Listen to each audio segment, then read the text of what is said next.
Welcome to Praja Pratinidhi news.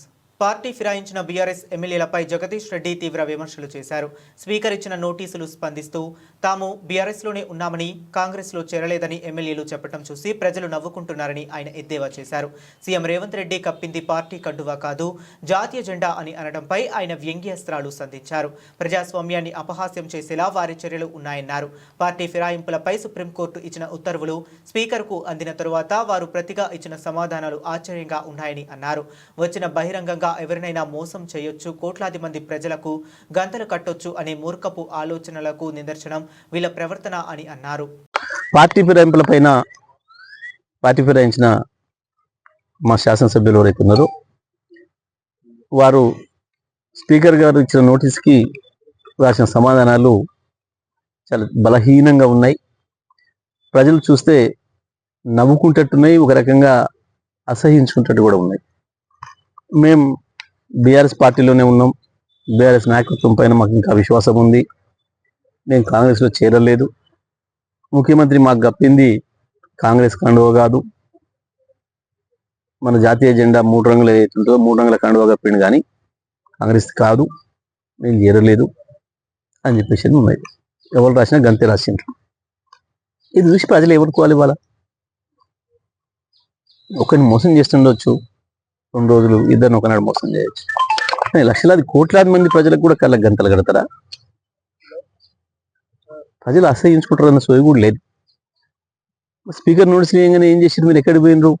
KCR గారి మీద విశ్వాసం ఉంటే చక్కగా కేసీఆర్ గారి దగ్గర రావాలి కదా, కేటీఆర్ గారి దగ్గరికి రావాలి కదా వర్కింగ్ ప్రెసిడెంట్గా.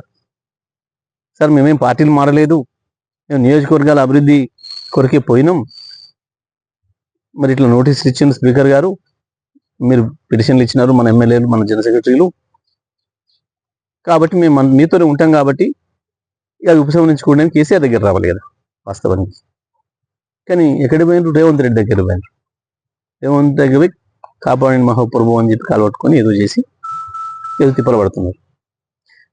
వీళ్ళు ఏం ప్రయత్నం చేసినా అది వరద కొట్టుకుపోయే గడ్డిపోసం పట్టుకునే ప్రయత్నం చేసినట్టుగానే ఉంది తప్ప దాంట్లో ఏమీ లేదు. బలహీనమైన వాదన ఉంది. ప్రజల్ని మోసం చేయొచ్చు, టెక్నికల్గా మోసం చేయొచ్చు మేము కోట్లను అని ఒక భావన కనబడుతుంది. దొంగ అని అరిచిన పద్ధతులు కనబడుతుంది తప్ప ఇంకొకటి లేదు. తప్పకుండా స్పీకర్ గారు కూడా మాకు ఆ సమాచారం మాకు పంపించి వీళ్ళిట్లా మీరు నాకు ఇచ్చిన పిటిషన్ పైన వీరు ఈ రకంగా స్పందించారు, దీని మీద మీరు ఏదైనా ఆన్సర్ చెప్పేది ఉంటే, మీరు ఇంకేదైనా చెప్పేది తెలుసుకుంటే, రిజైండర్స్ ఇవ్వదలుచుకుంటే 3 రోజులలో ఇవ్వండి, మాకు సమయం లేదు అని ఇచ్చినారు. స్పీకర్ గారి ప్రవర్తన కూడా కనబడుతుంది ఏ రకంగా ఉందో. సరే, చట్ట ప్రకారం పనిచేస్తే సరే, లేదంటే తప్పకుండా కోర్టు ద్వారానైనా వాళ్ళని డిస్క్వాలిఫై చేపిస్తాం. ఎట్టి పరిస్థితుల్లో అక్కడ ఉప ఎన్నికలు వస్తాయి.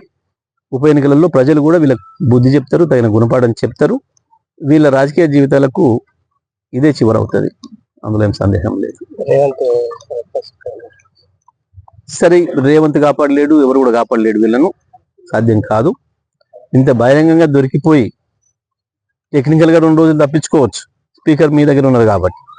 కానీ కోర్టు తప్పకుండా శిక్ష వేస్తుంది, అంతకు మించి ప్రజలు శిక్ష వేస్తారు, అందులో సందేహం ఏం లేదు. ఎవరో కాపాడతారు అనుకుంటే అది తెలివి తక్కువతనం. చేసిందే తప్పు, చేసిందే దొంగతనం, ప్రజల ముందర దొరికిపోయినరు. ఇవాళ మేము ఇంకేదో బొంకుతామంటే అది కుదిరేది కాదు. తప్పకుండా డిస్క్వాలిఫై కావడం ఖాయం, ఉప ఎన్నికలు వచ్చుడు ఖాయం, అందులో ప్రజలు వీళ్ళని ఓడగొట్టడం కూడా ఖాయం.